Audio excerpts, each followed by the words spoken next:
Pagi.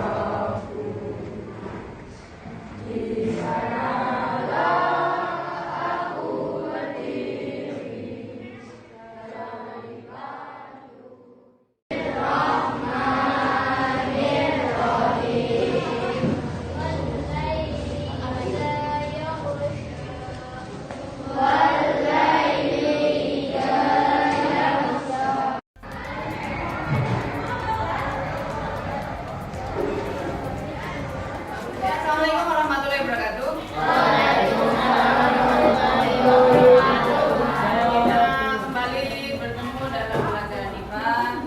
Nah, hari ini kita masih melanjutkan materi sebetulnya, namun Ibu hari ini akan mengingatkan kembali tentang beberapa peraturan yang sudah pernah dibuat dan juga sudah kamu terima sosialisasinya di awal ketika masuk kelas 7. Ada kegiatan MPLS ya.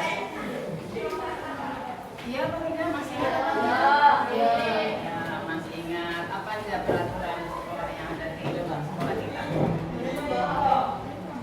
Jangan diingat hanya itu ya, boleh bawa HP yang lain.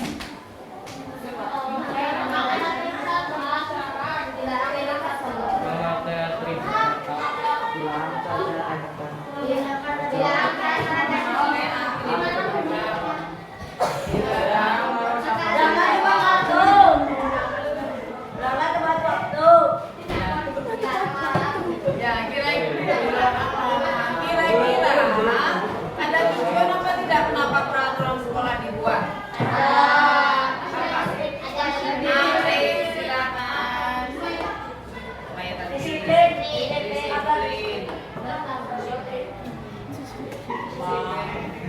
Bertanggung jawab, betul sekali. Ada lagi?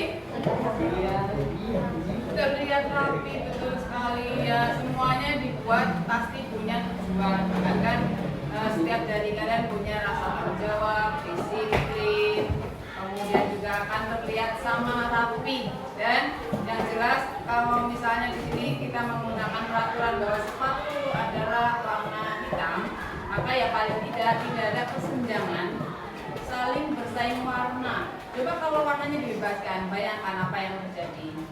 Warna-warni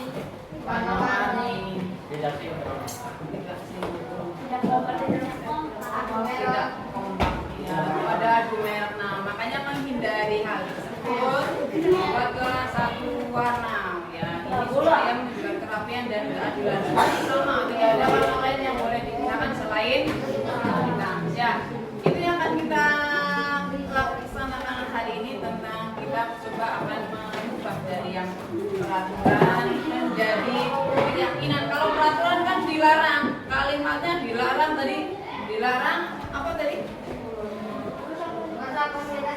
Merusak fasilitas sekolah ya, pesannya dilarang itu kalimatnya menunjukkan apa itu? Berarti kita seperti diancam gitu ya, dilarang begitu ya.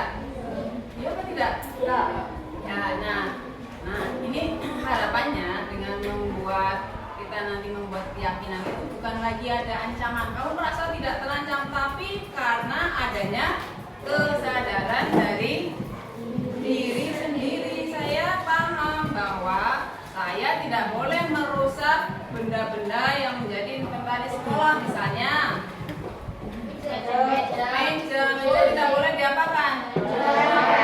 Ya, karena ini fasilitas sekolah dan yang menggunakan semuanya, sampai dengan adik kelas kalian pun juga nanti menggunakan fasilitas yang sama. Ya, itu ya. Namun sebelumnya coba kita biar semangat dulu. Silakan, siapa yang mau memimpin yel-yel? Diva. Harus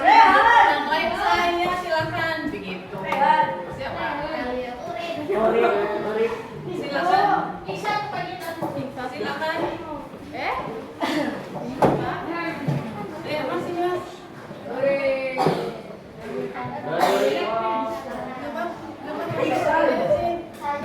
Bisa ya boleh.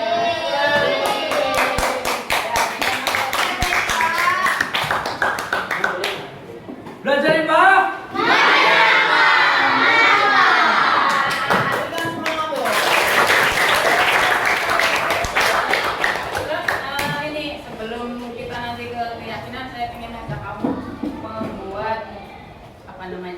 Kita bermain ice breaking menggunakan jika maka.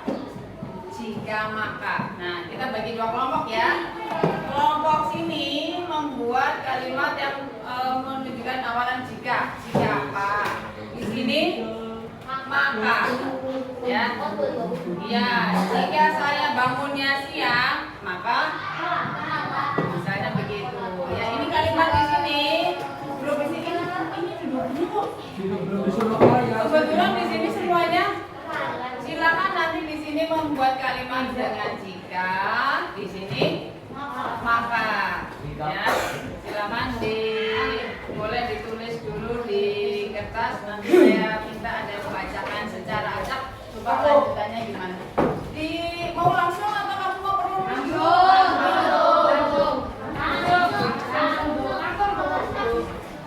Gak usah disobek, ditulis di buku saja. Apa nanti tidak saya minta.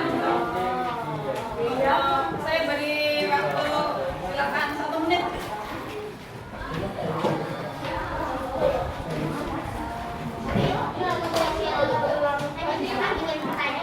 Pertanyaan. Semuanya pernyataan ya, bukan pertanyaan. Jika di sini jika, di sini maka. Bebas. Tidak ditentukan jika apa. Di sini jika apa. Di sini yang maka. Kalimat awalnya maka, kamu apa? Bebas.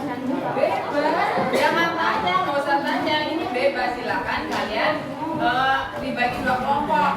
Jika di sini, kelompok maka di sini.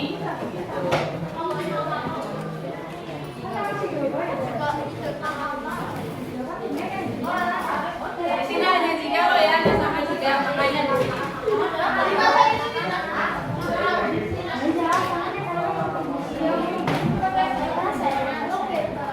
Sudah?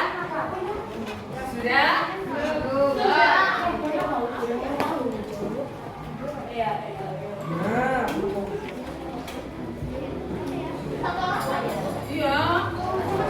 Satu aja, nggak usah banyak-banyak.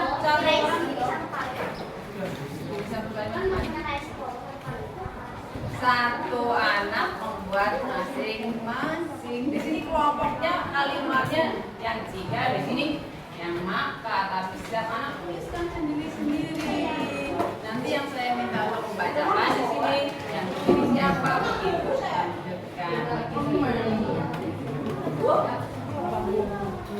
Sudah? Belum, Bu. Sudah? Sudah, Mas? Sudah di sini? Yang kelompok maka sudah?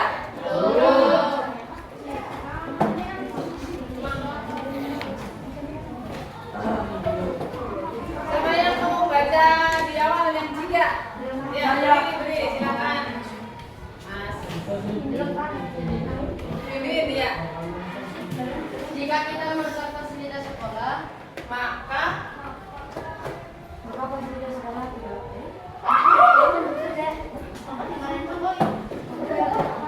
Gak usah nyambung ke sana, kamu baca aja tulisanmu apa.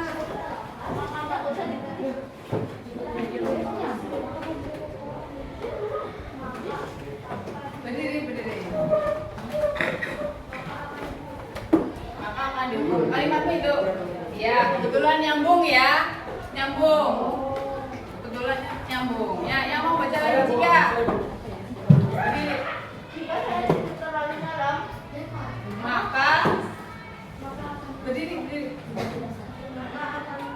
Maka akan lupa. Jika saya belum SNKR, maka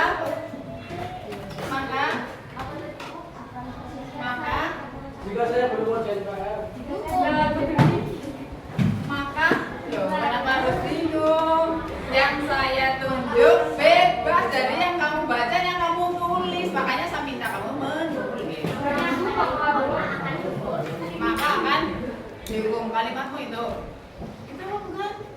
Maka akan dihukum. Jika saya tadi belum menjanjikan maka dukung. Jika saya belum sini menjanjikan ya Mak. Ya, terima kasih. Iksan. Jika saya tidak mematuhi Berdiri. Jika saya tidak mematuhi peraturan sekolah, Maka baca yang saya tunjuk berarti kamu baca. Jangan kaget sini tuh Ben. Tidak usah kamu memasangkan yang sana. Maka kelas akan kotor dan tidak rapi. Oh. Mas.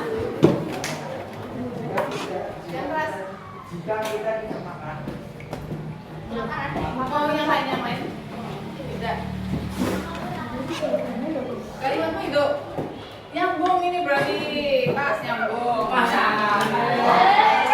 Ya boleh kan aku yang nyambung. Ya. Adik. jika saya tidak mematuhi sekolah, Maka akan telat. Nah, ini juga nyambung. Ya. Yang balik sini silakan. Ya, berdiri keluar. Ya. Jika kita sakit maka kita Mbak, soalnya pada keluar ya.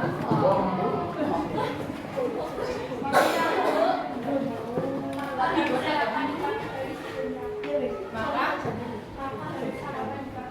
harus sarapan. Biasanya begitu makanya. Di situ kalimatnya begitu. Ya, nyambung nggak? Nyambung. Ya. Ya. Ada lagi? jika kita sakit maka loh ada baik ini apa aku bisa Semua kanan sakit.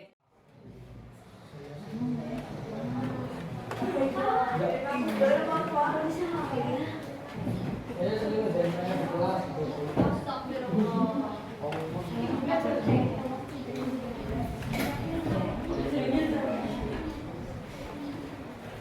Kalau ada yang mau menuliskan dari 2 kilo boleh silakan. Boleh. Yang sudah dapat 2 silakan. Yang lain kalau dapat 1 ya tuliskan di sini.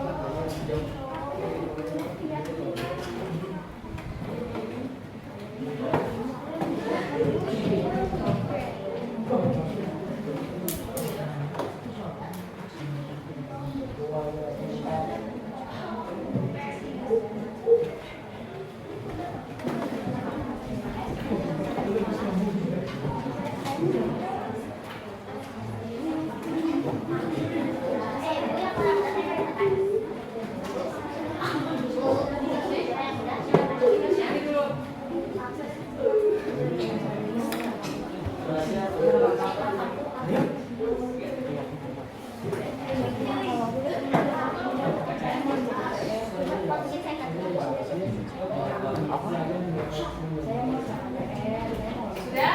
Belum.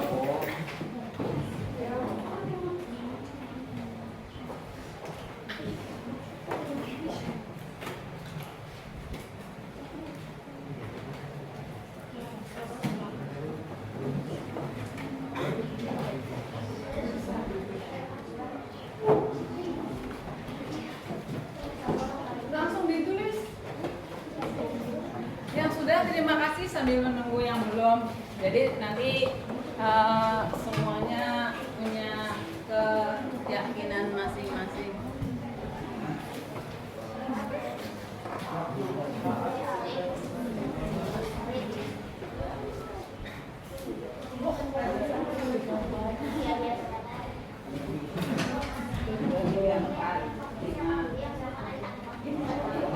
bila sudah pada bulan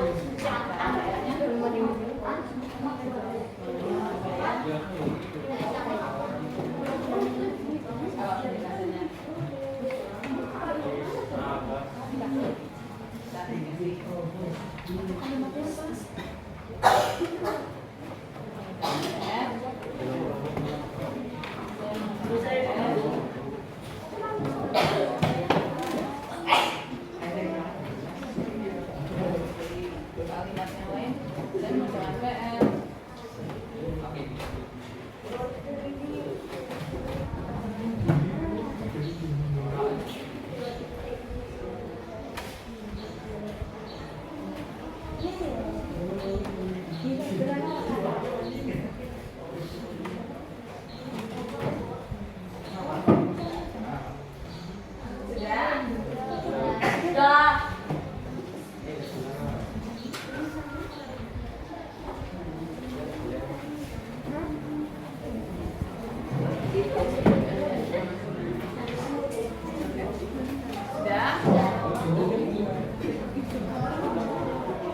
Sudah semuanya sudah punya keyakinan yang kamu tuliskan di sticky note yang saya bagikan?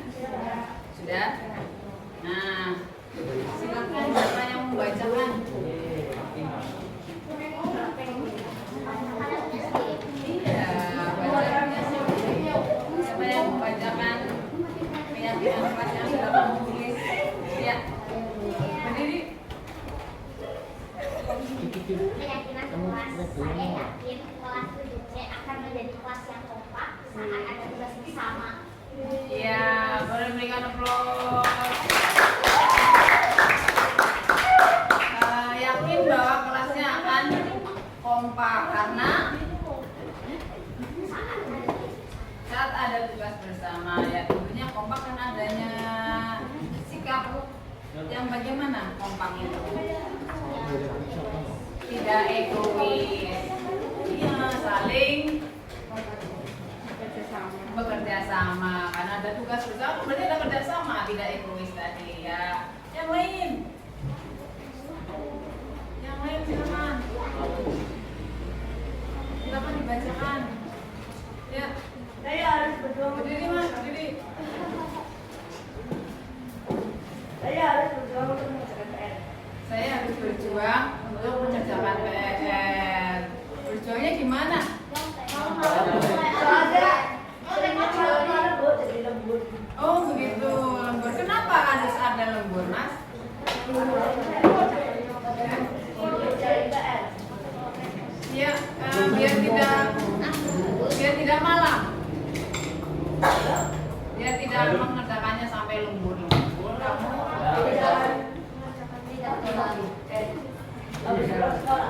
berarti kapan tepatnya? Saya mengerjakan PR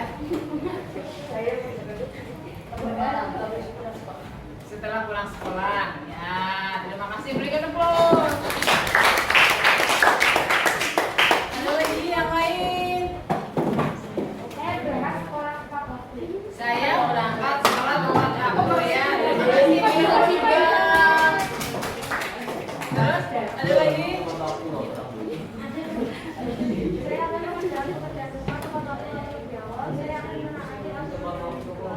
Mengerjakan PR tepat waktu, berarti disiplin ya. Akan mentaati peraturan sekolah. Ya, ada lagi yang lain? Silakan. Saya mematuhi peraturan sekolah. Saya mematuhi peraturan sekolah. Ya, terima kasih. Ada lagi? Saya selalu mendengarkan nasihat guru. Selalu mendengarkan saya dulu. Ya, boleh berikan aplaus. Ada lagi yang lain? Saya yakin kelas 7 sudah berjuang, saya jarang Iya, yakin kelasnya akan bersih dan akan semakin bersih jika semua siswa ikut bertanggung jawab membersihkan kelas. Iya apa tidak? Iya. Karena semuanya berawal dari diri sendiri. Ya, nanti kalau misalnya yang piket itu yang hanya itu yang perempuan. Nah, nanti yang laki-laki hanya jadi pemantau, kira-kira akan timbul permasalahan. apa permasalahannya? Konflik. Apa permasalahannya kira-kira? Tidak adil.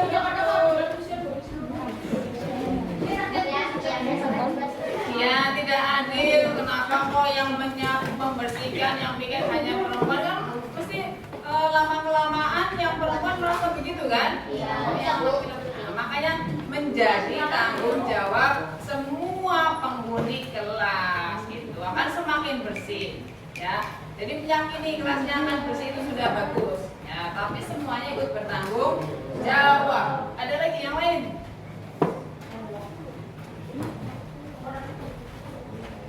Tidak ada. Nah, silakan kalian tempelkan di depan.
Ya,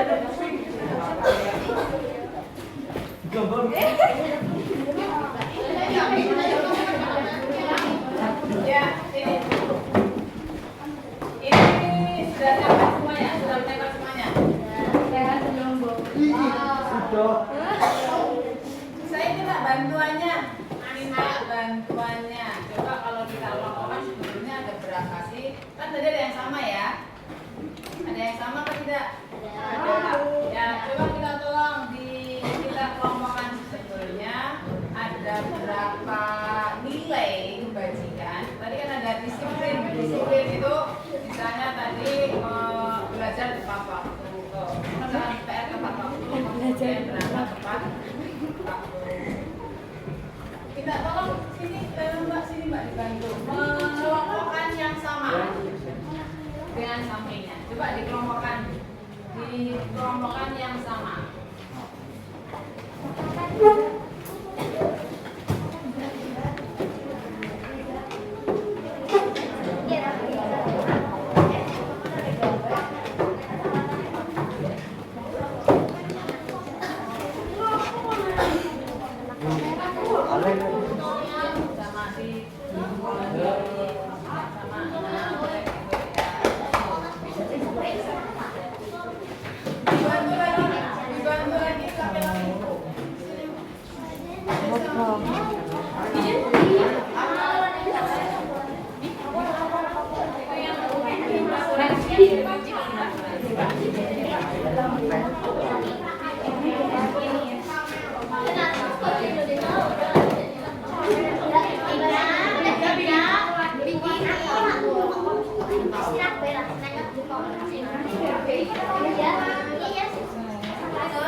Dibantu lagi laki-laki.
Tapi separuh tuh.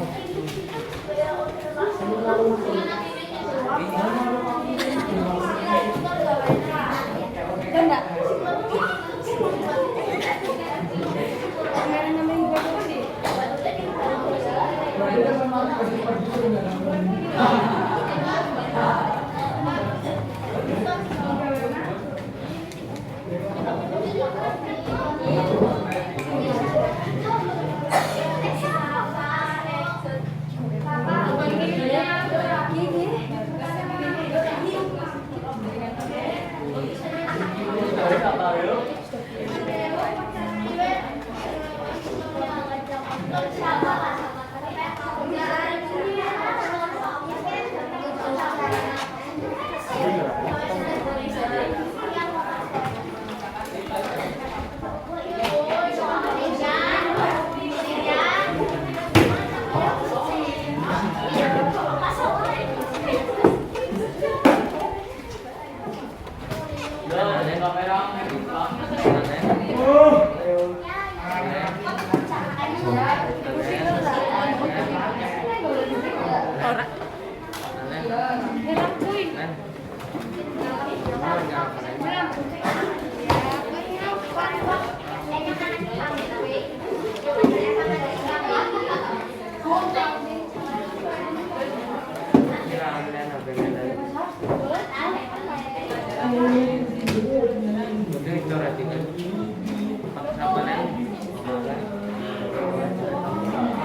Ini yang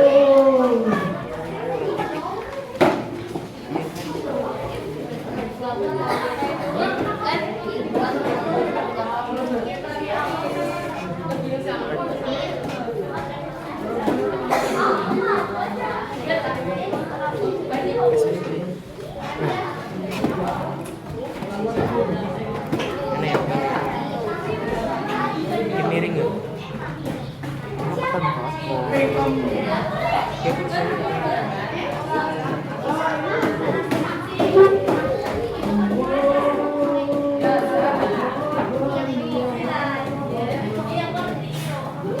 Gue juga ingin sama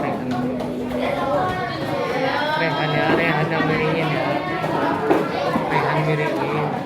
Banyak sih Bu ya, sih kita kolekan dulu.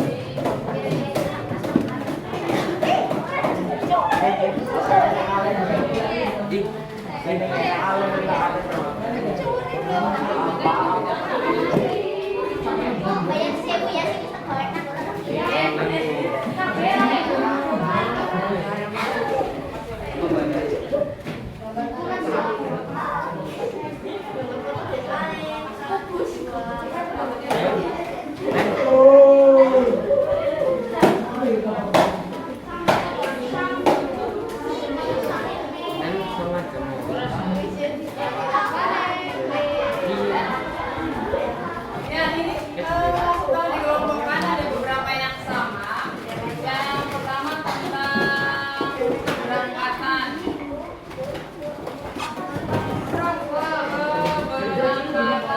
Berangkat sekolah tepat waktu itu berarti nilainya apa itu? Nilai kebajikannya apa? Disiplin. Ini juga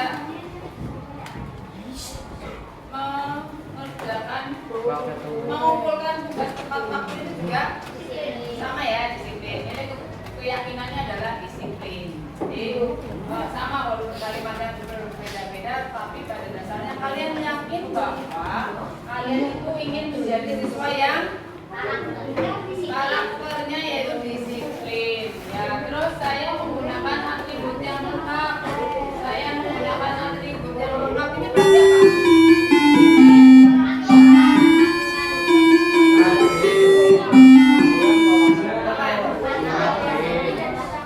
Disiplin dan bertanggung jawab. Ya, bertanggung jawab karena di situ ada tertulis setiap siswa wajib menggunakan atribut yang telah ditentukan. Nah, bertanggung jawab adalah aturan yang sudah dibuat, gitu. Tanggung jawab. Ini keyakinan kelasnya tanggung jawab. Kemudian di sini ada menghormati guru dan teman-teman. Ini menghormati guru dan teman-teman. Ini berarti apa? Keyakinannya apa? Nilai kebajikannya apa? Nilai kebajikannya apa? Menghormati guru dan teman-teman. Sopan, hormat. Ya, bukan hanya ke bapak ibu guru tapi ke teman. Misalnya apa? Menghormati teman.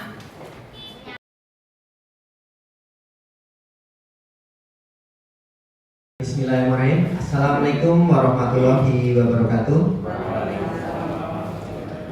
Yang saya hormati Ibu Endah Kurniasi, Kepala SMP Negeri 1 Banyumas. Yang saya hormati Bapak Ibu peserta seminar berbagi pemahaman dan pengalaman aksi nyata calon guru penggerak. Yang saya hormati Ibu Ratna sebagai narasumber berbagi aksi nyata budaya positif. Pertama-tama marilah kita panjatkan syukur alhamdulillah kepada Allah Subhanahu wa taala di mana pada siang hari ini kita bisa menghadiri kegiatan seminar berbagi pemahaman dan pengalaman aksi nyata program guru penggerak angkatan 5 yang insya Allah nanti akan disampaikan oleh narasumber kita calon guru penggerak angkatan 5 dari SMP Negeri 1 yaitu Ibu Ratna Tridiati. Salawat dan salam senantiasa kita panjatkan ke junjungan Nabi besar kita Nabi Muhammad SAW yang mana syafaatnya akan kita harapkan di kiamat akhir kelak. Adapun susunan acara pada kegiatan hari ini yang pertama adalah pembukaan, yang kedua adalah doa, yang ketiga sambutan, yang keempat adalah pemaparan ke berbudaya positif, yang kelima lain-lain tanya jawab, dan yang keenam adalah penutup. Agar kegiatan ini berjalan dengan lancar, marilah kegiatan ini kita buka bersama-sama dengan bacaan basmalah bersama-sama. Bismillahirrahmanirrahim. Meningkat acara yang berikutnya yaitu pembacaan doa. Kepada Bapak Samsuri kami persilahkan.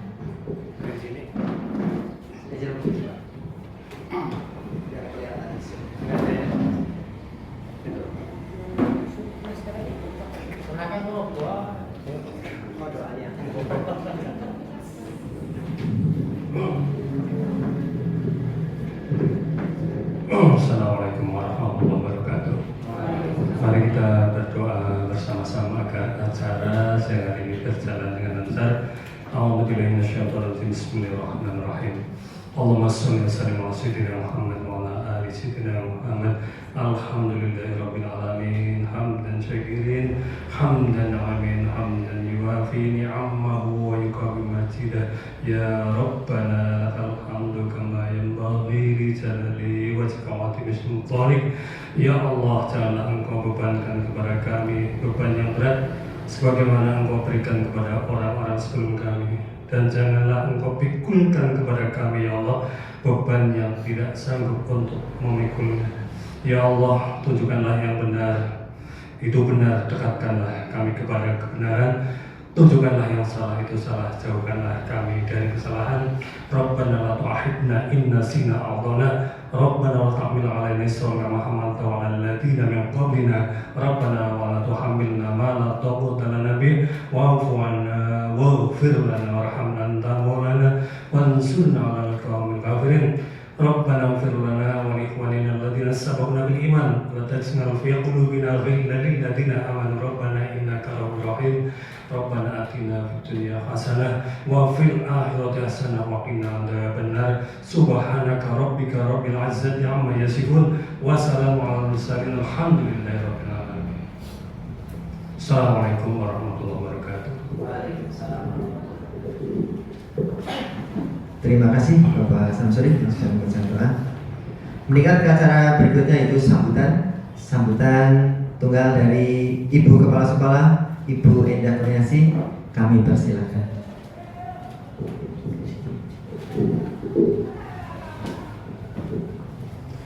Bismillahirrahmanirrahim. Assalamualaikum warahmatullahi wabarakatuh.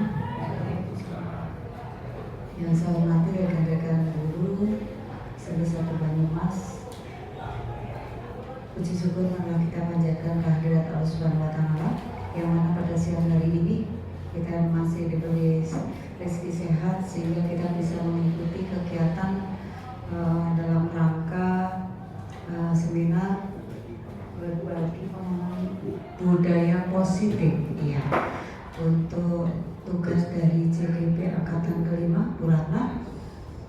Saya mengucapkan terima kasih pada teman-teman yang sudah nyingkuyung ya kegiatannya Buratna untuk kegiatan yang akan segera dilaporkan karena tugasnya Buratna tadi Pak Mis menyampaikan deadline-nya besok pagi ya, karena kesibukannya jadi baru hari ini ya.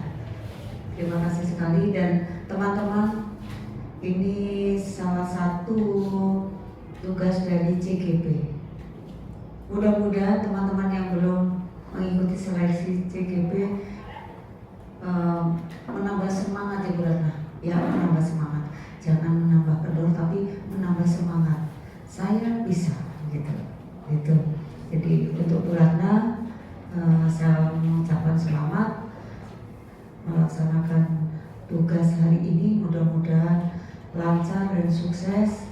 Tadi sampaikan Pak Aris, teman-teman ayo kita mengikuti dengan baik, menjadi peserta yang baik, tidak hanya sebagai peserta yang duduk nyaman ya Pak Aris ya, tapi yang aktif. Selamat sekali lagi buat Buratna, mudah-mudahan tugas-tugas berikutnya akan lebih sukses lagi. Begitu, terima kasih. Wassalamualaikum warahmatullahi wabarakatuh. Matur nuwun Bu Indah untuk sambutannya. Sebelum kita masuk ke acara inti yaitu pemaparan kegiatan, perlu Bapak Ibu ketahui bahwasanya budaya positif adalah merupakan pemahaman yang tampak di depan kita, yaitu budaya sekolah seperti visi misi sekolah, kemudian bahasa yang diajarkan di sekolah, kemudian kegiatan belajar mengajar yang diterapkan, pakaian yang dikenakan oleh warga sekolah, jam belajar, upacara bendera di sekolah, kegiatan ekstrakurikuler, tata tertib sekolah, gedung sekolah, taman sekolah, kebersihan sekolah, dan sebagainya yang dapat dilihat. Itu adalah merupakan salah satu budaya positif sekolah untuk bisa menggambarkan dari kegiatan di sekolah itu bisa terpotret dari seluruh kegiatan yang ada di sekolah. Dan untuk bisa menjadikan budaya positif yang mana pada waktu saya ikut kegiatan itu masih kesepakatan kelas bunyinya. Jadi seperti yang di awal kita sampaikan dulu bahwasanya Bapak Ibu sebaiknya membuat kesepakatan kelas di situ agar kelasnya lebih tertib dan nyaman. Kalau sekarang Bu Ratna sudah lebih meningkat lagi menjadi keyakinan. Nah, apa itu bedanya kesepakatan dan keyakinan? Nanti mudah-mudahan nanti akan dijelaskan oleh Bu Ratna. Kemudian sebagai seorang guru penggerak itu mempunyai peran yang pertama ada pemimpin dalam pengembangan diri sendiri dan orang lain. Jadi Bu Ratna, kita harus bisa memimpin diri sendiri, pengembangan diri sendiri dan menggerakkan orang lain. Kemudian yang kedua, sebagai pemimpin pembelajar di kelas. Jadi mengembangkan kebiasaan-kebiasaan yang positif di kelas kita. Kemudian yang ketiga adalah pemimpin manajerial sekolah. Nah, nanti Bapak Ibu berusaha memanajemen kegiatan yang ada di sekolah. Dan yang tidak kalah penting yang keempat itu pemimpin pengembangan sekolah untuk mengembangkan kegiatan-kegiatan yang ada di sekolah kita. Oke, baik. Meningkat acara yang utama yaitu pemaparan kegiatan budaya positif yang akan disampaikan oleh Ibu Ratna. Pada Ibu Ratna, kami persilakan. Bismillahirrahmanirrahim. Assalamualaikum warahmatullahi wabarakatuh. Yang terhormat Ibu Endah Kurniasi selaku Kepala SMP Negeri 1 Banyumas, Bapak Ibu guru yang saya hormati, puji syukur kehadirat Allah Subhanahu wa Ta'ala yang telah melimpahkan rahmat dan hidayahnya kepada kita, sehingga pada siang hari ini kita masih diberi kesempatan nikmat sehat untuk bisa mengikuti kegiatan diseminasi budaya positif. Yang pertama, saya ucapkan terima kasih atas kehadiran Bapak Ibu guru dan telah meluangkan waktu sejenak untuk mengikuti kegiatan diseminasi budaya positif. Pada kesempatan ini izinkan saya untuk sharing tentang materi yang saya terima selama mengikuti program pendidikan guru penggerak, dan saya sampai di modul 1.4 di mana tadi sudah disampaikan bahwa modul itu materi yang dipelajari adalah tentang budaya positif, dan kali ini saya ingin berbagi praktik baik, dan mungkin nanti kita sama-sama saling belajar, dan karena nanti ada momen untuk kita saling sharing.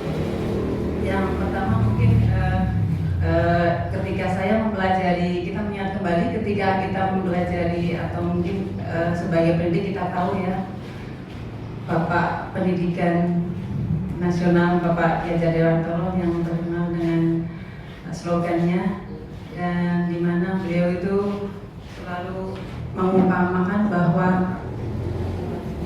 pendidik itu seperti petani. Jadi kita itu ibaratnya menanam benih, layaknya petani menanam benih, kita merawat benih yang kita tanam, dan benih yang kita tanam itu tidak selalu sama kualitasnya. Dan bagaimana caranya kita supaya benih yang awalnya beda-beda kemudian bisa tumbuh dan berkembang sesuai dengan kondisi kondisinya dan usahanya bagaimana supaya bibit tersebut bisa menghasilkan buah yang maksimal. Tentunya yang kita lakukan yaitu seperti petani, memberikan pemupukan, pengairan supaya bibit tersebut tumbuh dengan subur. Nah, ibaratnya peserta didik itu sebagai bibit. Nah, kita ketahui di kelas kita itu tidak sama ya antara satu siswa dengan yang lainnya. Maka kita pun diharapkan bisa memahami karakteristik murid kita. Kemudian dengan kita memberikan pemupukan, ibaratnya kita itu penanaman karakter yang saat ini dengan melalui profil pelajar Pancasila, dan ini sudah kita terapkan di kelas 7. Nah, ini sangat bermanfaat walaupun sebetulnya tidak hanya di kelas 7, ya, untuk kelas 8 dan 9 juga sebenarnya sama. Dan ini alasan latar belakang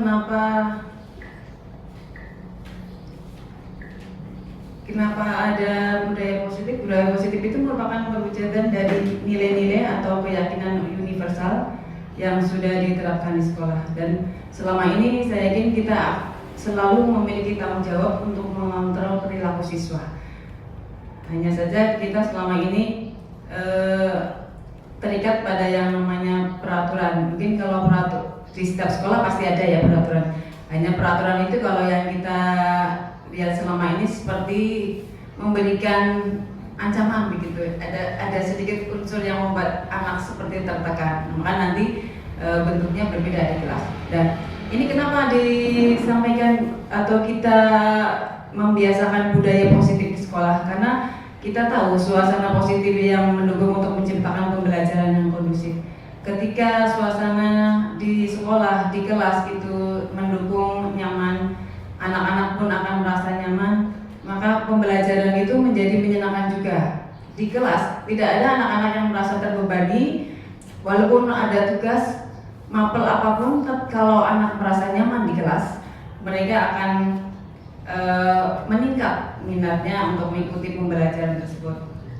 Sehingga diharapkan dengan suasana positif akan menggerakkan moral yang positif juga bagi murid, sehingga karakter tidak dibentuk dari akademiknya saja, tetapi juga dari lingkungan yang ada.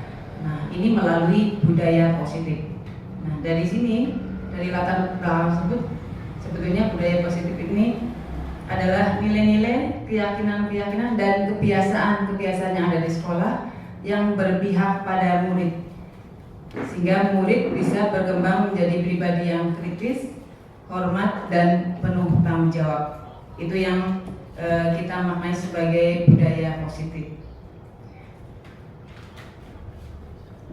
Lalu bagaimana ketika kita menerapkan budaya positif di sekolah? Salah satunya adalah dengan kita menerapkan disiplin positif.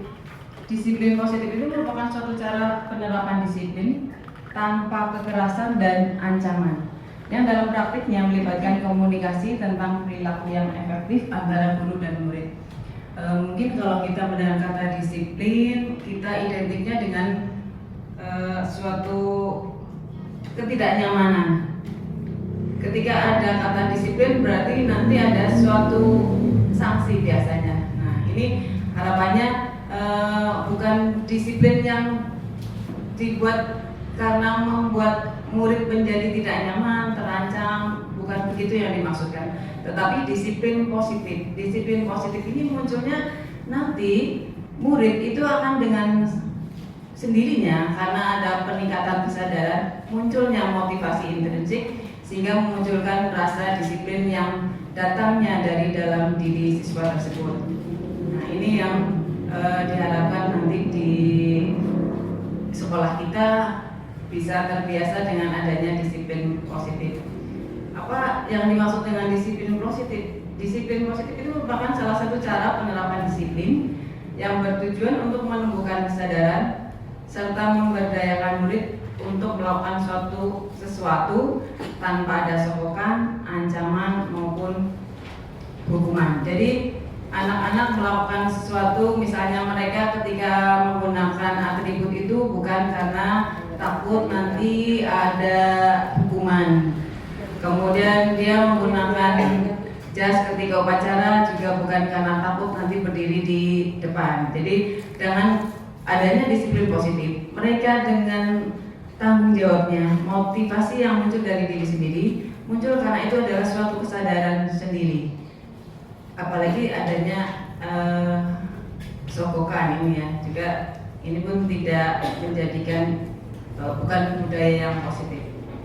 Ini mengingatkan kembali tentang pemahaman KHD bahwa menurut KHD disiplin adalah disiplin diri yang memiliki motivasi internal di mana seseorang mampu menggali potensi yang ada dalam dirinya menuju pada sebuah tujuan, sesuatu yang dihargai dan bermakna. Kemudian dengan kata lain, seseorang yang memiliki disiplin diri berarti mereka bisa bertanggung jawab terhadap apa yang dilakukannya karena berdasarkan nilai-nilai kebajikan universal. Kalau nilai-nilai kebajikan universal di sekolah kita paling cocok adalah penerapan di profil pelajar Pancasila. Gitu. Jadi sebetulnya kalau semakin taat berarti kita akan semakin keras mendisiplinkan diri karena munculnya disiplin itu dari dalam diri, motivasinya muncul dari motivasi intrinsik.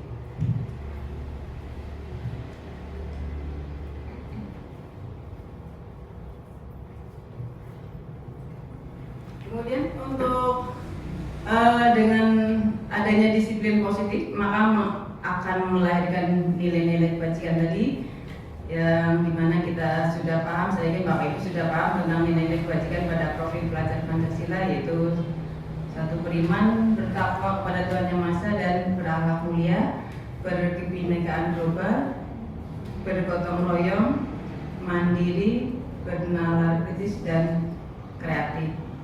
Ini saya yakin Bapak Ibu sudah paham semuanya. Lalu bagaimana untuk mewujudkan disiplin positif yang bisa kita terapkan? Ini berdasarkan yang sudah saya terapkan di sekolah, yaitu dengan pembentukan tadi keyakinan kelas. Jadi saya mencoba untuk mempraktekkan penyusunan keyakinan kelas, di mana keyakinan kelas itu disusun atas dasar bersama antara guru dengan murid, dan harapannya keyakinan kelas itu juga berlakunya bukan hanya bagi murid tapi juga bagi saya sebagai pengajar di kelas tersebut. Nah, ini keyakinan kelas merupakan nilai-nilai kebajikan tadi dan atau prinsip-prinsip universal yang disepakati bersama. Kemudian keyakinan tersebut harapannya dapat memotivasi murid karena merupakan kesepakatan bersama dari murid, disepakati bersama dan juga diberlakukannya juga untuk bersama. Ini yang sudah saya terapkan. Jadi anak-anak saya minta untuk menuliskan keinginannya. Ini kalau mungkin yang tadi sudah disinggung sedikit bahwa ini kenapa bukan kesepakatan lagi tapi keyakinan. Karena kalau kesepakatan kemarin, kalau saya pernah juga sebelumnya meminta murid siswa untuk menuliskan, itu mereka menuliskan dengan kalimat dilarang makan dan minum selama pembelajaran misalnya, dilarang bolak-balik keluar kamar mandi, dapat izin ke toilet misalnya. Itu mengandung makna, kata dilarang itu mengandung makna ada unsur ancaman. Jadi kalau itu kalau kesepakatan itu cenderung ke arahnya ke situ. Jadi kita di sini itu membentuknya adalah keyakinan yang dimana nilai-nilainya itu muncul dari dalam diri dan anak atau murid itu tidak merasa terancam karena semuanya berdasarkan keyakinan, kesadaran dari masing-masing murid. Ini anak-anak saya minta untuk menuliskan, ada yang menuliskan saling menghargai antar teman, mendengarkan penjelasan guru, melaksanakan piket kelas, meminta izin ketika akan ke belakang kamar mandi, kemudian meminta izin ketika akan meminjam barang milik orang lain dan juga membalikannya. Jadi kalimatnya itu kalimat yang positif, bentuk saling, tidak berupa ancaman tadi dilarang. Itu mungkin sedikit gambarannya antara perbedaan kesepakatan dengan keyakinan. Jadi keyakinan itu sangat menekankan bahwa nantinya anak-anak itu melakukannya dengan kesadaran sendiri tanpa ada paksaan, dan harapannya itu menjadi kebiasaan yang menjadi budaya positif di sekolah. Termasuk ketika sudah dibuat jadwal pun tanpa perlu diingatkan kembali, anak-anak sudah sadar saya hari ini piket. Jadi kalau saya tidak membersihkan kelas, maka berarti saya tidak meyakini bahwa saya yakin kelas, saya siap, saya sanggup menjaga kebersihan kelas.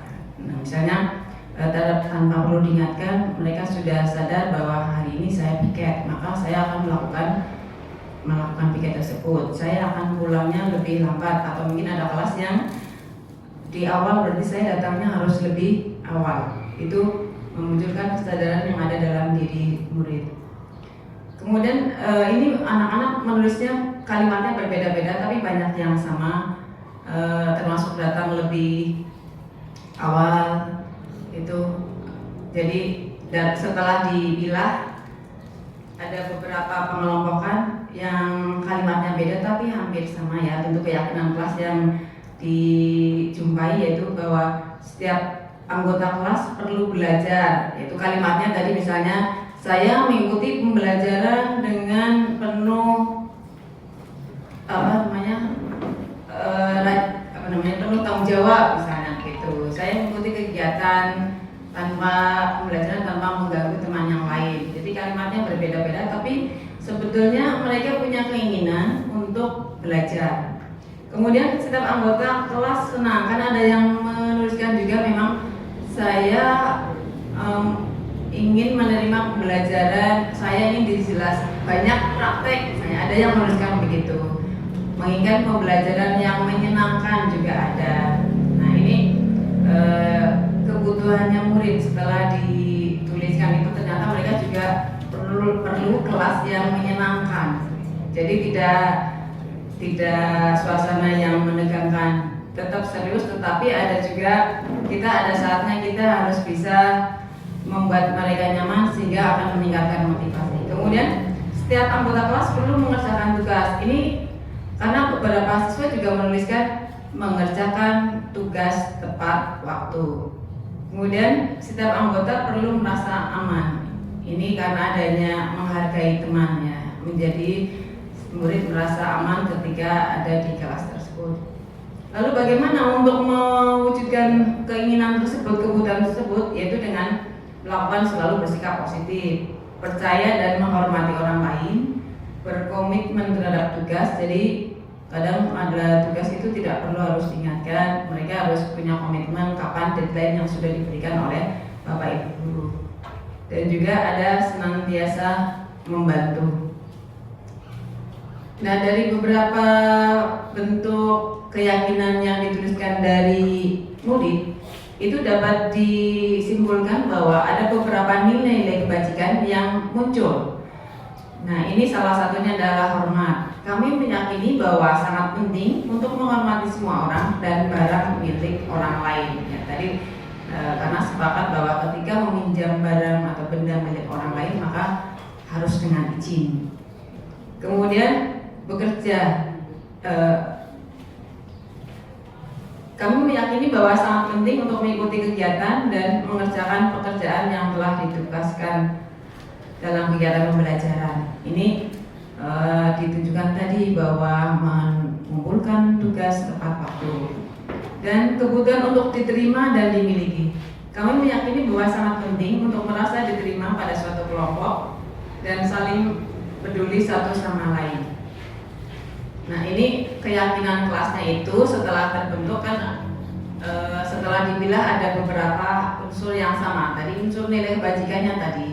Kemudian dibuat dalam poster dan ini diketahui oleh semuanya dan ini dipasang di kelas menjadi keyakinan kelas. Jadi keyakinan kelas 7B itu yang saya masuk di 7B itu saling peduli dan menghargai sama teman dan juga guru. Kemudian menjaga kebersihan kelas, datang tepat waktu, mengerjakan tugas tepat waktu, dan mengikuti pembelajaran dengan aktif. Ini keyakinan yang diharapkan memunculkan rasa nyaman dan meningkatkan motivasi belajar murid di kelas. Lalu bagaimana keyakinan itu muncul? Keyakinan muncul itu sebetulnya pada dasarnya bahwa setiap manusia itu melakukan suatu tindakan itu atas dasar adanya kebutuhan. Ada faktor yang mempengaruhi kenapa kita melakukan suatu tindakan. Dan apa saja kebutuhan itu? Yang kemarin saya pelajari adalah bahwa ada 5 kebutuhan dasar manusia, termasuk sebetulnya di kelas itu mungkin sering kita jumpai ya, padahal di awal sudah disampaikan ketika mengikuti pembelajaran itu ya harus tertib, menghargai itu. Kadang terlihat juga di kelas masih ada kan siswa yang tidak, atau misalnya masih minum di kelas. Itu sebetulnya mereka melakukan hal tersebut adanya 5 dasar kebutuhan manusia, yaitu belonging, ingin dimiliki, rasa kasih sayang, cinta dan kasih sayang, kemudian power, kekuatan, kekuasaan, survival yaitu kebutuhan hidup, kemudian fun, kesenangan, dan freedom, kebebasan. Atau ini 5 kebutuhan dasarnya. Yang pertama ini sekilas ya, bahwa kebutuhan untuk hidup itu misalnya saya yakin setiap manusia itu secara naluri itu memiliki rasa ini, survival, ingin bertahan hidup. Nah seperti murid di kelas tadi, bertahan hidup ya mereka ya tadi walaupun sudah diberikan kesepakatan ketika makan itu ya ketika di jam istirahat, kadang kita jumpai juga bahwa pelajaran sebelumnya misalnya olahraga misalnya kadang-kadang begitu jam istirahatnya tidak sama dengan yang lain. Nah itu kadang ada yang lupa, ada yang masih makan padahal sudah berganti jam pelajarannya. Kita cukup saja mengingatkan saja bagaimana dengan keyakinan kelas yang sudah kita susun. Itu insya Allah anak-anak sudah ingat dan tidak merasa terancam, terpaksa melakukan atau berhenti makan dan minum. Itu karena pada dasarnya mereka ini memenuhi kebutuhan untuk bertahan hidup atau survival. Kemudian kebutuhan yang kedua adalah cinta dan kasih sayang, love and belonging. Pada dasarnya kebutuhan untuk mencintai dan memiliki meliputi kebutuhan akan hubungan dan koneksi sosial, kebutuhan untuk memberi dan menerima kasih sayang, dan kebutuhan untuk merasa menjadi bagian dari suatu kelompok, diterima oleh kelompok. Kebutuhan ini juga meliputi keinginan untuk tetap terhubung dengan orang lain seperti teman, keluarga, pasangan hidup, teman kerja, binatang peliharaan, dan kelompok di mana kita tergabung. Nah ini kadang yang dengan kelebihannya anak kadang akan merasa lebih nyaman untuk cepat diterima. Ada juga siswa yang harus beradaptasi agak lama dan merasa diterima atau dimiliki oleh teman-temannya. Jadi ini pada dasarnya setiap dari kita, tidak hanya murid, juga ingin memenuhi kebutuhan ini, cinta dan kasih sayang. Kemudian yang ketiga adalah kebebasan atau freedom. Kebutuhan akan pilihan. Kebutuhan untuk bebas adalah kebutuhan akan kemandirian, otonomi, memiliki pilihan dan mampu mengendalikan arah hidup seseorang. Anak-anak dengan kebutuhan kebebasan yang tinggi menginginkan pilihan mereka, perlu yang banyak bergerak, suka mencoba-coba, tidak terlalu terpengaruh orang lain, dan senang mencoba hal yang baru dan menarik. Ya mungkin ini kalau di kelas ada yang siswa yang tidak bisa diam, mungkin ketika pembelajaran mungkin ada yang membawa bantal kemana-mana. Nah ini sebetulnya menunjukkan bahwa dia itu memenuhi kebutuhan akan kebebasan atau freedomnya. Kemudian berikutnya yang keempat adalah kesenangan. Kemudian untuk merasa senang, kemudian akan kesenangan adalah kemudian untuk mencari kesenangan dengan bermain, tertawa.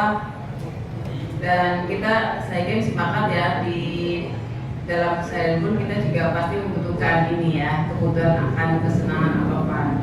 Menurut Glaser menghubungkan bahwa kebutuhan akan kesenangan dengan belajar. Semua hewan dengan tingkat tinggi seperti anjing, lumba-lumba, primata yang lainnya juga bermain.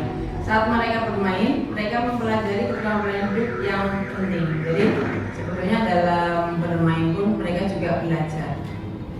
Makanya kadang kalau di dalam pembelajaran kita juga menyelipkan adanya permainan atau mungkin juga untuk mengurangi kebosanan kita melakukan ice breaking gitu. Selanjutnya kebutuhan akan kekuasaan atau power, penguasaan atau kebutuhan pengakuan atas kemampuan. Kebutuhan ini berhubungan dengan kekuatan untuk mencapai sesuatu, menjadi kompeten, menjadi terampil, diakui atas prestasinya dan keterampilan kita, didengarkan dan memiliki rasa harga diri. Kebutuhan ini meliputi keinginan untuk dianggap berharga, bisa membuat perbedaan, bisa membuat pencapaian, kompeten, diakui dan dihormati.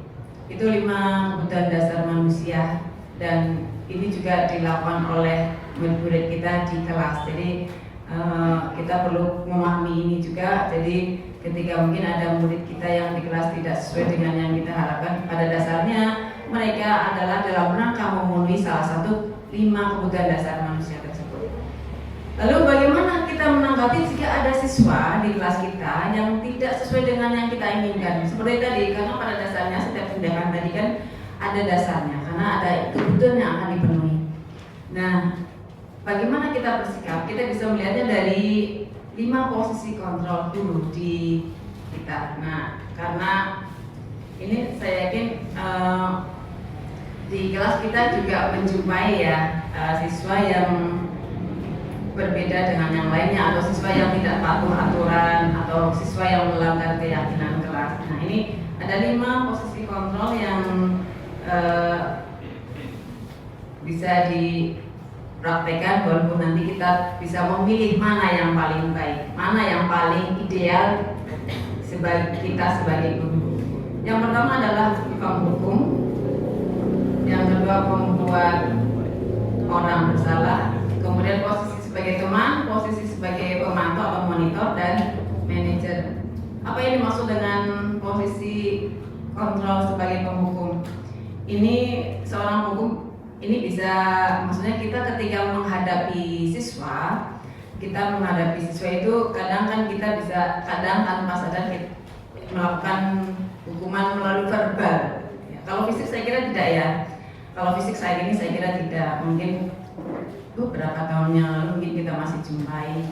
Nah, ini yang kadang-kadang juga tanpa kontrol, kadang ternyata kita melakukan posisi ini. Misalnya ini nampak ketika kita mengucapkan kata kamu bersalah, kemudian nanti kita memberikan sanksi kepada murid tersebut, misalnya karena tidak menggunakan sepatu yang sesuai, sepatunya diambil. Padahal siswa tersebut sudah memberikan alasan misalnya. Nah, ini kata-kata yang sering disampaikan oleh guru ketika dia sebagai penghukum. Patuhi aturan saya, atau awas, kamu selalu saja salah, pasti selalu yang terakhir selesai. Nah, guru seperti ini senantiasa percaya hanya ada satu cara agar pembelajaran bisa berhasil, yaitu dengan caranya guru. Nah, ini yang kadang membuat anak kalau kadang sudah terlalu jenuh dengan perlakuan yang sama, bukan menjadi jerah tapi malah besok lagi paling seperti itu, mau ulangi lagi. Nah, ini karena tidak muncul kesadaran dari dalam diri tersebut. Walaupun dari segi mental anak pun pasti akan merasa malu karena misalnya mendapatkan sanksi tertentu ketika yang lain pakai sepatu, dia tidak pakai sepatu sendiri karena sepatunya disita misalnya gitu.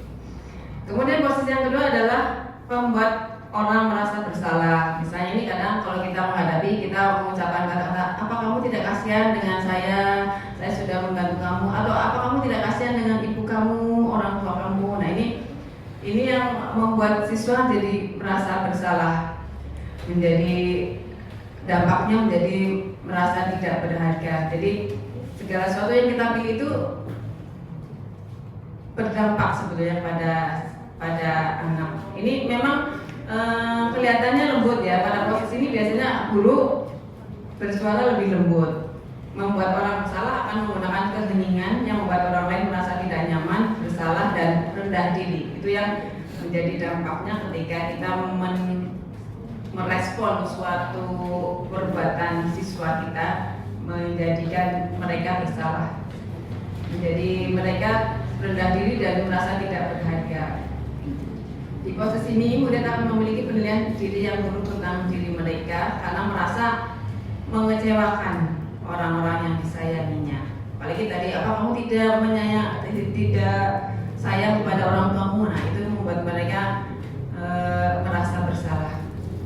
Kemudian posisi berikutnya adalah sebagai teman. Nah ini teman itu ada untungnya ya, karena kita menjadi dekat dari sisi hubungan menjadi lebih akrab. Hanya saja ada positif dan negatifnya. Positifnya tadi kita dengan komunikasi dengan anak menjadi lebih dekat karena anak pun nyaman dengan kita. Namun negatifnya kadang saking dekatnya, ini saya pernah menjumpai soalnya, tapi tidak di sini. Sebelum saya di sini itu ketika anak-anak semakin dekat dengan bapak ibu guru, ketika berbicara pun malah justru di luar batas etika. Jadi ketika bapak ibu guru menggunakan bahasa ngoko, anak pun menanggapinya juga sama dengan bahasa ngoko. Ini karena mereka menganggap guru dan murid adalah teman, jadi tidak ada batasannya. Itu mungkin dari sisi negatifnya. Selanjutnya ketika kita mengingatkan sebagai teman, ayo dikerjakan tugasnya, tenang bu, sabar, nanti saya juga selesaikan, gampang misalnya. Itu membuat anak menjadi meremehkan gitu ya, tidak begitu mengindahkan apa yang disampaikan oleh Bapak Ibu guru. Nah ini positif dan negatifnya ketika teman. Jadi anak merasa tergantung, oh ada ibu itu, ada pak itu yang selalu dekat dengan saya, yang bisa membantu saya. Lalu posisi yang berikutnya adalah sebagai pemantau. Ini mungkin kalau kita mengingat dulu kita pernah membuat poin ya. Ada poin-poin di PK itu ketika anak melanggar peraturan, tidak menggunakan seragam atau tidak menggunakan atribut, ada poinnya berapa. Nah itu ketika siswa melanggar maka cukup mencatatnya pada buku di kelas, kemudian mencatat poinnya, tanda tangan. Kan pernah begitu nih Bapak Ibu? Nah itu, ini berarti kita dalam posisi sebagai pemantau atau monitor. Nah di sini anak melakukan perbuatan itu karena takut akan diberikan poin. Nah tapi sebagai guru kita hanya memantau atau mengawasi. Pada saat kita mengawasi, kita bertanggung jawab atas perilaku orang-orang yang kita awasi. Posisi pemantau berdasarkan pada peraturan-peraturan dan konsekuensinya. Tadi berupa poinnya, konsekuensinya misalnya. Dengan menggunakan konsekuensi atau sanksi, kita dapat memisahkan hubungan pribadi kita dengan murid sebagai seorang yang menjalankan posisi pemantau. Nah ini kadang kalimatnya ketika kita sebagai pemantau, masih ingat peraturannya apa? Jika kamu tidak menggunakan sepatu warna hitam, tidak menggunakan sabuk, nah itu mengingatkan murid. Kemudian murid dengan sadarnya, ini tingkatannya lebih tinggi ya dibanding yang sebelumnya, karena murid sudah memiliki kesadaran, oh iya kalau saya tidak menggunakan atribut maka saya akan dapat kena poin. Nah nanti yang pada sampai ke titik tertentu ketika poinnya berjumlah berapa itu yang akan terakumulasi, ada konsekuensi yang lainnya. Atau berupa yang lain ya, posisinya akan menggunakan stiker, slip catatan, daftar cek. Posisi monitor ini sendiri berawal dari teori stimulus respon yang menunjukkan tanggung jawab guru dalam mengontrol murid. Kemudian posisi yang terakhir adalah posisi manajer, adalah posisi mentor di mana guru berbuat sesuatu bersama dengan murid, mempersilahkan murid mempertanggungjawabkan perilakunya, mendukung murid agar dapat menemukan solusi atas permasalahannya sendiri. Seorang manajer telah memiliki keterampilan di posisi teman ataupun pemantau, jadi tingkatannya lebih tinggi. Dan dengan demikian bisa jadi di waktu-waktu tertentu kembali pada kedua posisi tersebut, jadi pemantau ataupun jadi teman. Jadi ada kombinasi. Kemudian di posisi manajer maka seorang guru akan mengingatkan apa yang kita yakini, apa keyakinan kelas yang sudah kita sepakati. Nah, bagaimana cara kamu untuk memperbaikinya? Itu ketika sudah di posisi manajer. Jadi yang posisi yang paling idealis manajer, karena di posisi ini anak akan mengevaluasi dirinya, tidak ada rasa tertekan, mendapatkan ancaman dan sebagainya. Lalu bagaimana ketika kita menghadapi seseorang siswa yang tidak patuh terhadap aturan tertentu atau keyakinan tertentu yang sudah kita gunakan, yaitu kita gunakan segitiga restitusi. Segitiga restitusi merupakan proses menciptakan kondisi bagi murid untuk memperbaiki kesalahan mereka sehingga mereka bisa kembali pada kelompoknya dengan karakter yang lebih kuat. Kemudian melalui restitusi, ketika murid berbuat salah, guru akan menanggapi dengan cara yang akan memungkinkan murid untuk membuat evaluasi internal. Mereka dapat mengevaluasi dirinya sendiri tentang apa yang mereka lakukan untuk memperbaiki kesalahan mereka dan mendapatkan kembali harga dirinya. Jadi diharapkan ketika kita menghadapi murid yang bermasalah, cara yang ini yang paling efektif dan kita sama-sama menghargai murid dan murid juga merasa nyaman, karena dengan cara ini anak menjadi lebih merdeka. Ciri-cirinya, restitusi bukan menebus kesalahan, namun untuk belajar dari kesalahan. Restitusi memperbaiki hubungan. Restitusi adalah tawaran, bukan paksaan. Restitusi menuntun untuk melihat ke dalam diri. Restitusi menjadi kebutuhan dasar yang mendasari tindakan. Restitusi menguatkan. Restitusi fokus pada karakter bukan tindakan. Restitusi mengembalikan murid untuk yang berbuat salah pada kelompoknya. Jadi ini ada 3 tahapan sebetulnya, itu menstabilkan identitas. Ya, kita memberikan penguatan bahwa sebetulnya setiap orang pasti pernah melakukan kesalahan. Kemudian memvalidasi tindakan. Tuh, jadi dengan restitusi ini diharapkan siswa ketika melakukan kesalahan tidak menjadi merasa bersalah karena ada ancaman atau berupa tekanan dari guru. Nah, ini harapannya begitu. Jadi dari kelima posisi kontrol guru tadi, yang harapannya paling kita bisa terapkan adalah di posisi manajer, karena membuat murid menjadi nyaman, bisa muncul kesadaran dirinya. Dan yang terus cara mengatasinya yaitu dengan menerapkan segitiga restitusi tersebut. Ya, saya kira itu yang dapat saya sampaikan. Waktu saya kembalikan ke moderator.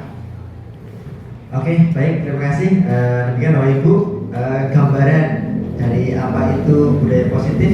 Tadi ketika saya dulu masih mempelajari mengenai kesepakatan kelas, gitu Ibu, tadi disampaikan bahwasanya kontrol kelas itu ada di Bapak Ibu guru.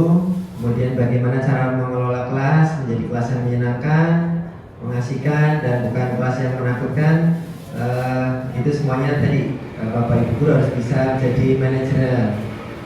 Kemudian untuk angkatan 5 ini di Bu Ratna sudah dari kesepakatan kelas yang dulu kita harus menulisnya, Bapak Ibu, Bapak Ibu guru, kemudian dengan anak-anak bersama-sama membuat kesepakatan kelas. Kemudian ditulis, ditandatangani bersama, ditempel seperti itu. Itu kesepakatan kelas. Kemudian ada konsekuensinya. Nah, kalau yang sekarang harapannya sudah menjadi keyakinan. Tanpa ditulis pun anak-anak sudah yakin bahwasanya apa yang dilakukan itu betul, ada konsekuensinya seperti itu. Ketika zamannya saya masih harus ditulis, harus masih diingatkan. Dan semakin meningkat, semakin pengelolaan kelasnya semakin baik. Mudah-mudahan tadi apa-apa yang tadi disampaikan, apa yang jadi harapannya itu sudah menjadi keyakinan masing-masing. Tanpa ditulis pun, tanpa dioperasi pun anak-anak sudah yakin dengan apa yang dilakukan. Mungkin sebelum sampai ke tanya jawab, ada yang satu Bapak Ibu guru yang mau berbagi pengalaman baik apa mungkin waktu penyampaian kesempatan kelas, kendalanya apa seperti itu. Mungkin Bu Fatimah ya menyampaikan waktu membuat kesempatan kelas dengan anak. Siapa yang mau berbagi, sekedar berbagi? Pak John? Waktu membuat kesempatan dengan anak mungkin kendalanya apa, kemudian anak-anak pinginnya seperti apa nih? Hanya gambaran saja waktu kemarin Bapak Ibu pernah mencoba membuat kesepakatan ya Bu, sebelum kita masuk ke keyakinan tanya jawab seperti itu. Mungkin bisa diceritakan Pak John sebentar, 1-2 menit lah. Ya, kita melakukan hal itu, ya. Tapi yang digambarkan oleh Ibu Ratna itu belum kena. Artinya ya. apa? Bahwa kita dalam kelas membuat kesepakatan dengan siswa, ya. Tapi tetap terjadi apa ini gontok-gontokan. Ya, siswa A mintanya ini, siswa B mintanya seperti itu. Artinya dari kelima yang tadi itu jujur belum mengena kalau di kelas saya. Iya, belum itu, Pak. Iya, belum terlaksana. Iya. Mungkin mau mendekati ke sana. Iya. Mungkin ada yang mau ditanyakan tadi, ada yang mau bercerita lagi mungkin? Bu Ika mungkin waktu kemarin di kelas membuat kesempatan kelas ceritanya bagaimana? Ya. Oke, ya. Ya. Ketika saya membuat kesepakatan kelas itu di kelas 7D. Ya. Karena memang itu masih anak baru Masih masuk kecil ya, jadi kecil ya, masih betul. nurut-nurut saja dari apa yang disampaikan oleh ibu gurunya, dan disitu pun saya menyampaikan bahwa ini loh yang harus kalian lakukan, ini yang baik, yang seperti ini, dan mereka pun menyetujui. Kalau waktu itu saya melakukan kesepakatan kelas itu terkait tugas sih Pak, tugas yang harus mereka kumpulkan dan konsekuensi apabila mereka terlambat mengumpulkan tugas seperti itu. Dan siswa dengan adanya kesepakatan kelas tersebut bisa lebih disiplin, artinya memahami bahwa di awal mereka sudah melakukan perjanjian dan apabila melanggar nanti akan ada konsekuensinya. Oke, betul. Terima kasih Bu Ika ya, luar biasa sekali. Bahwasanya kita mencoba bukan lagi suatu hukuman, punishment atau kita coba membuat konsekuensi ketika kita melakukan hal tersebut itu ada konsekuensinya. Kalau dulu kan ketika kita melanggar itu kita dapat hukuman ya, melanggar hukuman. Nah, kalau sekarang kita ganti sedikit konsekuensi ya. Kesepakatan akan kita rubah menjadi keyakinan tadi, bahwasanya kalau masih kesepakatan harus kita tulis, kita ingatkan berkali-kali seperti itu. Tapi kalau sudah menjadi keyakinan, mudah-mudahan tanpa diingatkan tapi dengan kesadaran sendiri nanti anak-anak akan bisa lebih disiplin seperti tadi yang Mbak Ika sampaikan, seperti Pak Jong tadi, meskipun belum terjadi kesepakatan antar kelas tapi mudah-mudahan sedang menuju ke sana. Baik, kita lanjut ke sesi berikutnya, itu sesi tanya jawab. Mungkin kita bagi jadi 1 pertanyaan, 2, 3. Mungkin ada yang mau bertanya, Bapak Ibu, bagaimana cara? Dari saya deh, saya dari mana? Nih, bagaimana tahapan yang harus dilakukan supaya tadi seperti yang ada di kelasnya Pak John, umpamanya bagaimana supaya yang tadinya belum ada kesepakatan itu bisa menuju menjadi sesuatu yang menjadi keyakinan kelas seperti itu. Seperti itu berarti. Ya, terima kasih atas pertanyaannya. Ketika di suatu kelas kita pasti ya menjumpai di setiap kelas itu ada banyak suara ya, banyak ingin dari anak-anak.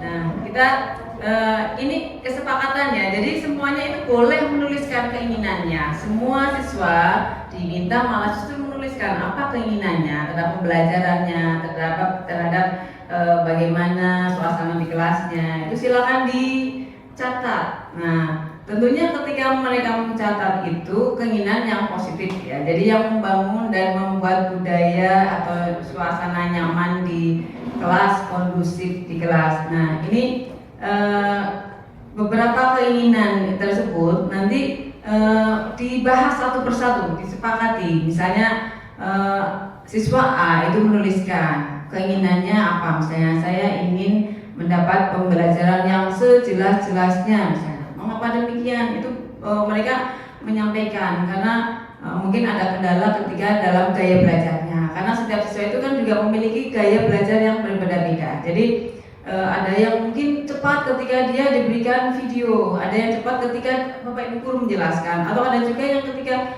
saya justru malah bisa ketika mengerjakan itu ketika rame atau mendengarkan musik misalnya. Itu memang disilakan mereka itu menuliskan, kemudian juga menjelaskan kenapa, dan itu nanti diambil kesepakatan. Kan tadi ada hal-hal yang sama sebetulnya, ada nilai-nilai kebajikan yang sama yang sebetulnya bisa diambil, ditarik menjadi benang merah di kelas tersebut, dan itu yang nantinya menjadi sebuah keyakinan kelas, karena semuanya akhirnya menjadi sepakat.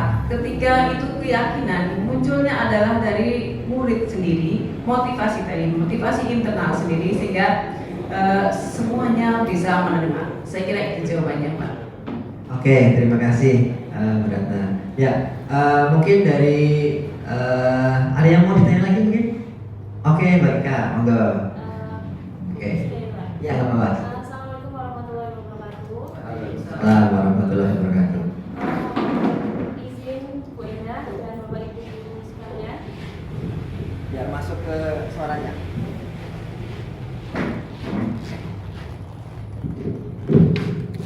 Wabarakatuh. Mohon izin Bu Endah, Pak Aris, dan Bu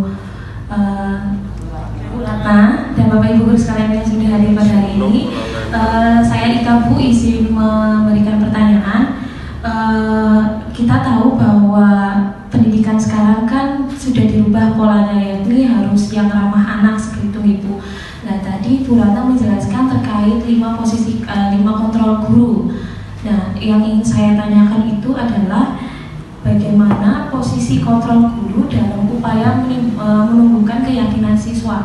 Mungkin setelah di awal kita sudah memberikan peraturan terkait keyakinan-keyakinan tersebut, baik itu peraturan yang tertulis maupun yang tidak tertulis.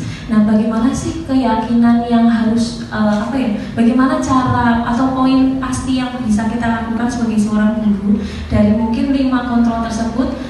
Mana sih yang paling baik untuk kami terapkan dalam rangka meyakinkan siswa supaya mengetahui tanpa adanya merasa tertekan bahwa ini salah, ini betul.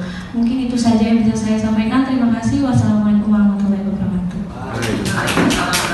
Mau saya jawab? Silakan. Ya, ini tadi kaitannya dengan 5 posisi kontrol guru gitu ya. Jadi setelah membuat keyakinan kelas, semua siswa merasa bahwa motivasinya tadi meningkat, malah justru guru itu mudah ya, karena siswa sudah punya kesadaran sendiri. Kita tidak perlu harus mengingatkan, harus melarang memantau, karena di keyakinan tersebut mereka itu sudah ada, sudah yakin dari dalam hati bahwa saya akan melakukan kebersihan kelas, saya akan belajar dengan sungguh-sungguh, saya akan mengumpulkan tugas tepat waktu. Nah, ini ketika untuk mengatasi ini, maka posisi yang paling mudah bagi kita dan paling ideal adalah di posisi yang manajer. Kenapa manajer? Karena di situ pada posisi manajer, guru itu akan mengajak siswa untuk mengevaluasi diri, mengevaluasi apakah yang dilakukan itu benar, apakah sudah sesuai dengan keyakinan yang disepakati.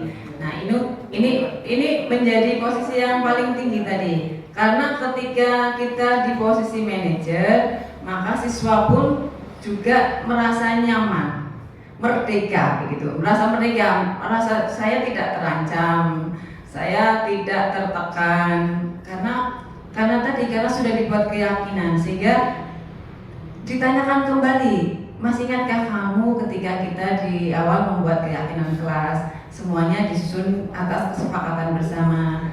Keyakinan itu sudah menjadi budaya yang diyakini bahwa itu akan bisa menjadikan kelas menjadi lebih baik, lebih nyaman. Nah, guru di sini ini bisa mengingatkan tersebut, pertama menanyakan keyakinan, juga meminta mengevaluasi murid diminta mengevaluasi diri. Kira-kira kalau kamu berbuat seperti itu, apakah sudah sesuai dengan kesepakatan? Kemudian kalau kira-kira seperti itu, adakah kerugiannya atau apa yang bisa dilakukan ketika apakah kamu bisa berbuat lebih baik dari hal tersebut? Apa yang bisa kamu lakukan untuk memperbaikinya? Nah ini jadi bentuknya bentuk komunikasi kita sebagai manajer yang paling ideal. Di dalam posisi kita sebagai manajer, kita di dalamnya juga sebagai pemantau, kita juga sebagai teman, karena siswa menjadi tidak canggung, tidak takut dengan kita, di mana kita sudah dianggap sebagai teman. Jadi tingkatannya itu yang paling cocok ketika menghadapi suatu situasi tersebut adalah di posisi manajer. Begitu. Oke, begitu baiknya ya. Luar biasa sekali, pertanyaannya luar biasa, jawabannya juga luar biasa. Oke, baik.